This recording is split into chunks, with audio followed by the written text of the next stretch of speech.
Hey, hi, how are you? I have not done this in a while. Talked, and that's what I'll be doing. I'll be talking, and it's very impromptu. And I'm currently in a small room in Bangkok, Thailand, because I came to Bangkok, Thailand. I don't know what to say. I don't ever plan these things, and I did bring this guy just in case I did a video like this. I'm currently in a small room, a small bed, and I have 2 hours before I leave. And I guess I don't think it's. I'll show you a flip side. Can I? Can I flip? I can't flip right now. What does this button do? I just pushed a button. It didn't do anything. Okay, never mind. So I have a lot to say. So I've been here for 4 days. About the journey here was not fun. It never is, but this time one of the airplanes was late. It was late to take off. So we got in an hour late, and I only had an hour to get of what I would have originally had was an hour to get from that plane to the next plane, 1 hour layover. But of course, we were an hour late, so I'm just the whole time for like 14 hours or whatever it was. It was JFK to Korea, to Seoul, Korea. And the whole time I'm like, God, what am I going to do? I've never missed a flight before. I've never had to do whatever you have to do. How long will I have to wait? Will this screw up my, will it screw up me getting into Thailand? Will it screw up the hotel that I have booked? Like, what do I do? I just didn't know. At least, kind of luckily, when I when we got to Seoul, they like came and or they had a list of names and and I saw my name, and they kind of sort of helped us get through quicker. They helped us bypass the immigration line because every new country, even if it's just a layover, you still have to go through immigration, or you have to check your luggage, whatever it's called. I don't know how to say this. It's not immigration, but you have to go through the process of putting your bags and making sure you don't have the things you're not supposed to have, and stuff like that. And so that takes time. The week before I left, I had another heart issue. My family, me and my sister and my mom and my nephew went to see Wicked. And the last 20 minutes, like, I think I have an idea of what happened. So I have heart problems, and I've been trying to figure out what it is, what it's about. My heart runs slow, so it's like if I'm really not sitting around, or if I'm really not doing anything, it could be 34 beats per minute. Normal one is 60 to 120 or something like that. And normally, though, I'm like 37, 38 beats per minute. When we were in the movie theater, the theater was freezing. Like, I expect cold theaters because that's just how they do it. I don't know why they do that, make cold theaters like that. Uh, but it was like, I don't know, for South Carolina where we saw Wicked, it was like 55, 60, 55 outside. Inside, it was colder. we left and we got outside, and I was like, whoa, warmth, stood in the sun. But I think that, and I was also drinking whatever small Pepsi or whatever it was. I think it basically just chilled me and froze up my. I think I have circulation problems, and I think maybe I've always had it, but it was just something that happened in the background, like my circulation. I'm the kind of person that always got uh, cold fingers, cold hands, cold feet, and but I'm also sensitive to heat too. So I don't know. But I think that maybe I got so cold that my veins constricted and my heart constricted. And I actually think that I began to pass out. Um, like I said, the last 20 minutes, I just remember going, and then I woke up like I thought I was falling asleep, but I was like, that doesn't make sense because I'm not tired. I was watching the movie. It was nice, nice movie, good movie. And in like the last 20 minutes, I was like, basically, I don't know if I was fighting a panic attack or if it was something actually going on with my heart. And about for the next 4 days or so, 4 or 5 days, I continued to have like kind of weird problems. Like I couldn't tell if it was blood pressure issues. I measured my blood pressure only one time. It got high for me. I don't think it would be high for other people, but for me, it would be high. So yeah, and but I was like, every time this happens, because it's my heart, and it feels like it's out of my control, and and it just sends me into this panic. So I'm like going back and forth with my mom, going like, am I going to leave? Because by then I'd already bought the ticket, and I had an e-visa done, and I had the hotel booked. I had everything. So I was like, am I going to just throw away the money? And like, that's a lot of money to throw away for me, especially. Uh, that's why right now, this where I'm at, it's $12 to stay here, and it freaks me out a little bit because it's not.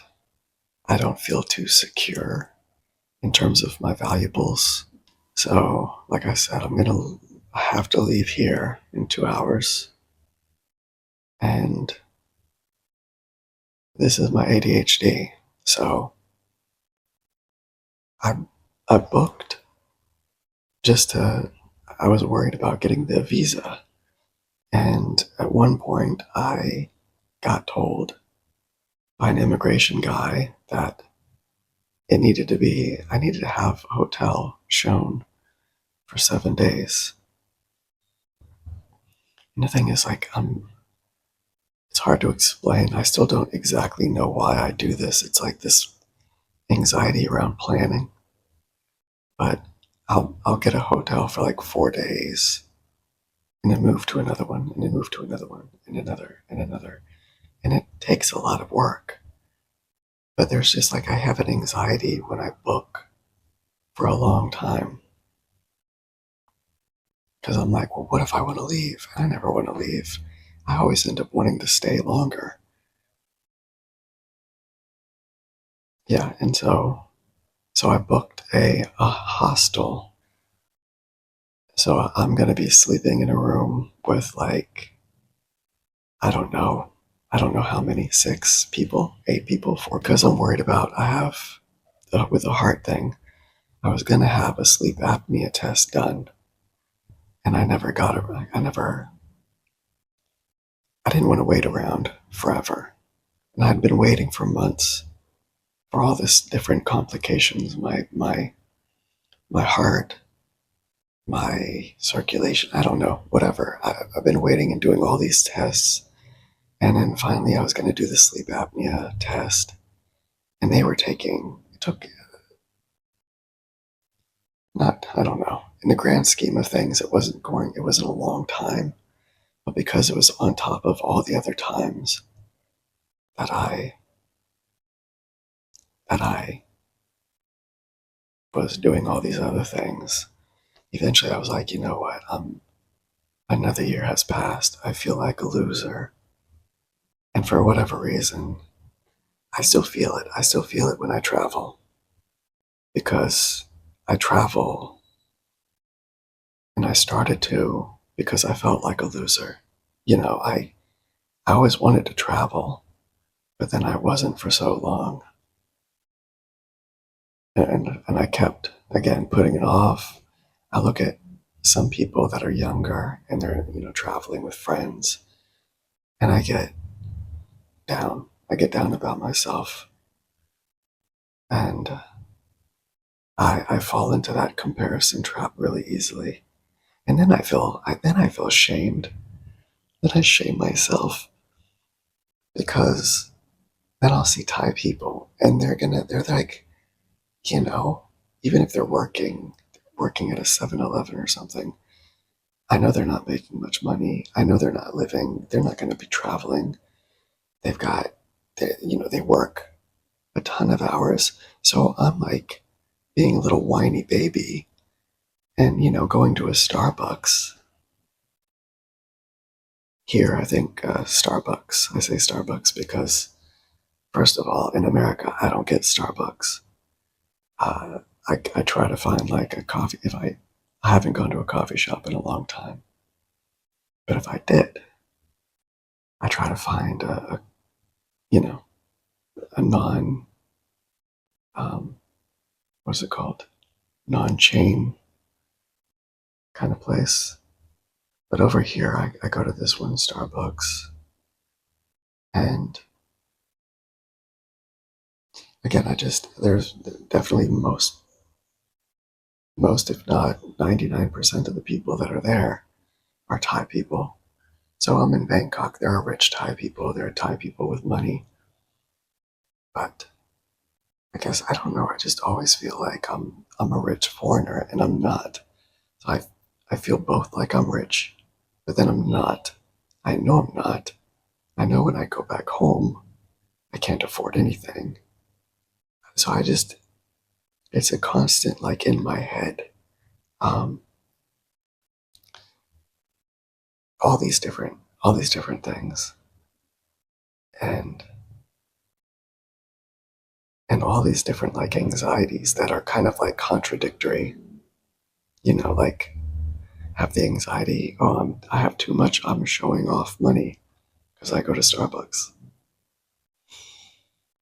and yet they Anyways, okay. Anyways, let me get off of that. I don't plan on editing, but I might edit. I might edit a little bit. Uh, I keep watching the downfall of TikTok, wondering how that's going to go. And I don't know how smart this was, but I totally signed up for that red red note notebook red book. That it's not what it's called, but it's the app that a lot of people left TikTok and went to that app. And I signed my life away on that app. I'm sure when I signed up for that, I couldn't help it. I was like, "What's going on over there?" Oh, I don't think I ever even said this. This is my ADHD again. When I go to this hostel, the one thing that I do worry a lot is the sleep apnea. But I worry because I don't want to snore. I'd feel so bad. It's bad enough if somebody else snores and I have to deal with them. I don't want to snore and have other people have to deal with me. I care too much about interrupting other people, and it's hard. I've done hostels before. I never feel secure, like even just and get my money back. But I waited for so long. I kept telling myself, I'll do it tomorrow. I'll do it tomorrow. And I went to do it at 4 a.m. or 5 or 6 yesterday morning. And sure enough, at that point, I would have to pay 20% of the room fee, which, again, this is how cheap I am. And this is why it's so weird. I'm even to me, I don't make any sense with how I spend money because I'll get weirded out about like for one night. I think I've paid $9 for the hostel. It's either 8 or 9. If I canceled the 4-day hostel, it would be 20%, and that would be $10. So I would have to pay $10 and just not go and find somewhere else. But I don't like to waste money, and it's weird that when I'm in America, if I f up and lose $10, it doesn't bother me. I don't think about it. It's not a problem. Like I say, oh, that sucks, but I get over it. Over here, I just turn into the weirdest person where I just start overthinking everything and overthinking whatever I'm paying. If I buy something, I'm like, how much is that? How much am I paying for that? And then the final reason why I finally decided to go ahead and go to this hostel is that they have free breakfast. So another weird, fucked up ADHD autistic thing that I deal with is food problems over here. And so what that looks like for me is that I can't get myself to stop and eat. Part of it is like sensory overwhelm. There are places to eat, obviously. There's lots of places. I pass food, just food on the street, where there's a food stall. Could get, you know, um, fruit, fresh fruit, fresh fruit. So I could get that, even just to put something in my stomach, right? There are tons of places. I know I can see them, and yet I do this weird thing. So some of it, like there's some malls, there are very fancy malls in Bangkok that I end up going to all the time, and I'm like, why do I keep going to malls and just walking around like a aimless weirdo? But at the bottom of the malls, just like in the malls in America, there are food courts, right? And so I could just go down there and eat. But the malls have so many people, and the food is so much different. And which one do I go to? And how do I get I think you have to get like a card and pay that way. And I'm like, how do I do this? And it's just way too much. And I'm overwhelmed. And so I never do that. I went to a place called Moss Burger. I think it's a Japanese restaurant, um, chain restaurant. And I got teriyaki chicken burger and fries and a drink. And yeah, it ended up being like $6 or 7. And I was like, holy shit. I'm like, is that because in America, I don't get fast food at all. And I don't go out to eat at all. And there's a part of me that feels bad when I go to these places, like McDonald's. And I'm like, you know, I'm in Thailand, I'm going to McDonald's. Like, and so that was part of in the past, that would be part of my problem was that I wanted to do everything like authentically. I wanted to sit at the authentic places. I wanted to eat the street food, and I have. But like I said, when I used to drive, when I started driving, I would go, if I passed my street, I would go down the street, and then I'd see I passed my turn, and I would just keep going because everything was happening so quickly. And I'd pass the next turn, and I would be like negotiating with myself. I'd be like, okay, this next one, do it. And then I wouldn't do it. And part of it was that, what is it? There's a lot of noise. I'm sorry.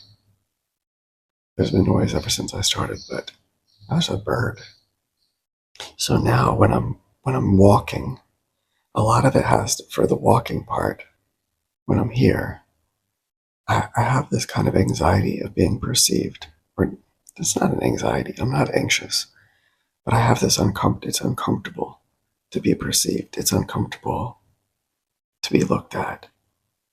And I feel it all the time here, even though nobody's looking at me. But I feel like they are. Swiping something off my screen. And if I go to a food stall, I feel like I'm being looked at.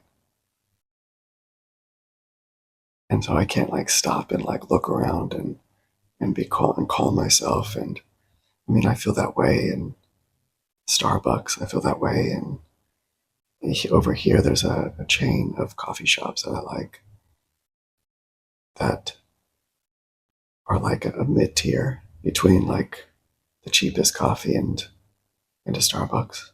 It's called Cafe Amazon. And in every Cafe Amazon, they're all just like in Starbucks. They kind of look the same. But every new Cafe Amazon, and every new time I walk into a place, I feel like I'm being looked at.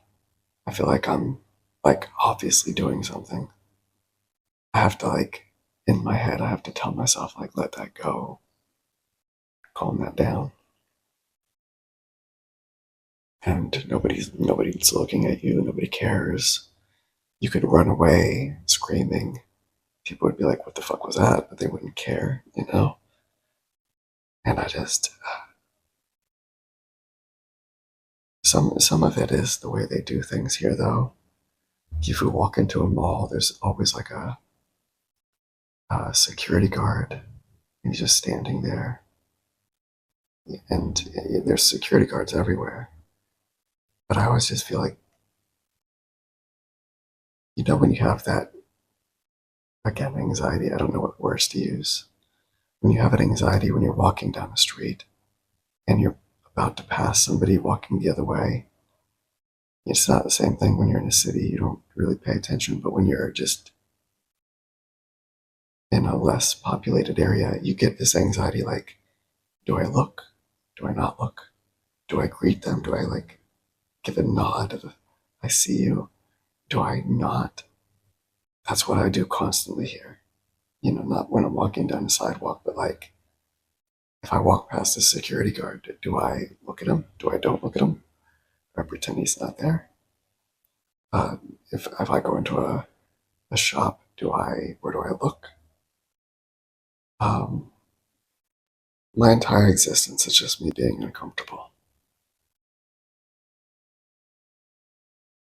So yeah, okay. So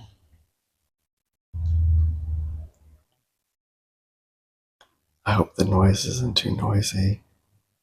I might end this soon. I have on my bed a few things I still need to pack to finally get 100% ready to go. The thing that sucks about moving hotels so much is that you leave a hotel, maybe their checkout is 10, maybe 12. You get to the next one, their check-in is 2. And so there's all this space, time that you have to like wait around typically. sometimes they let you in early or late or whatever, but yeah. One thing that kind of sucked about this place, well, with the traveling, because I was late, got on my next plane late, and that was when we were in Korea before we left to come here. That plane, so they held the plane. I felt so bad. I was like rushing because they held the plane for the like 20 passengers that were trapped on on my flight. So they were holding the plane for us. So for an hour they sat. Well, I think they only really sat for 30 minutes at the time that I got in. They delayed the flight 30 minutes. Then by the time I got onto the flight, everybody was sitting there. Then I get on and I'm like, oh my God. So sorry, everyone. Even though I had no control over that. But then when I get on and we wait and we wait and we wait for other passengers that should have been like, I was waiting for passengers that were on my flight from previous. They just were taking their time. They were not like me. I was like running because I was worried because I didn't want to be the bad guy. And I also just didn't want it to take off. I didn't know if that was a possibility. And then they just wouldn't let us fly away once we got off our people. Then, the flight control deck or whatever. And then someone got sick on the flight. And I imagine, I was like massively dehydrated while I was sitting there. And I got a little bit, uncomfortable. And, it's weird. Like the plane is kind of hot. They have the air conditioning kind of going, the fans going, but it's just stuffy and you get nauseous. So someone got sick, then they had to be attended to. Then again, they still wouldn't let us leave. Oh, then they had like a problem with our luggage or something. So literally, even after I got on there, it was still an hour and like for me, and I'll say it this way.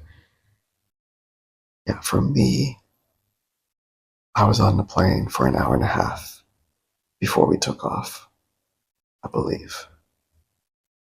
And other people were on the plane for, I think, about 2 hours. And so when we finally got here, I actually ended up having to stay in the airport for a while because it was nighttime. The train that I was going to take had closed until 5 a.m. So I waited till then and then left. I know it's probably not super interesting or exciting to hear me blather about my trip. I guess at this point, my videos, my YouTube channel, it's kind of a vlog, except it's just me blathering. It's not me showing you the fun things. That's the other thing. I would like to take my camera and like show different things, my phone. And I have a few things I'll put up here, I guess. And while I'm talking, um, just probably stuff that I took from coffee shops. I definitely know one I took from a coffee shop. Uh, I'm not. I've been here before, and so I'm not as okay. So I'm not as interested in the things that I guess a normal traveler what I was interested in the first time I came. But the other thing, again, when it comes to being perceived, I feel so anxious about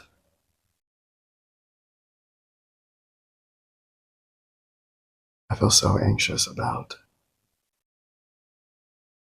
getting my camera out, getting it and taking a video and stuff like that. I don't want to. I also read before I came that there's this like new Thai law. Like if you're just recording for your home video or whatever, taking pictures for yourself, that's not a problem. But apparently, like, I don't remember what it is. If you record other people without their consent, that's not okay or something like that. I don't know. I don't know. But all of those things and being visible, like being like, I'm gonna get out my video camera and I'm gonna record something. It just feels weird and awkward and I feel uncomfortable. And I feel like I'm being looked at and being perceived.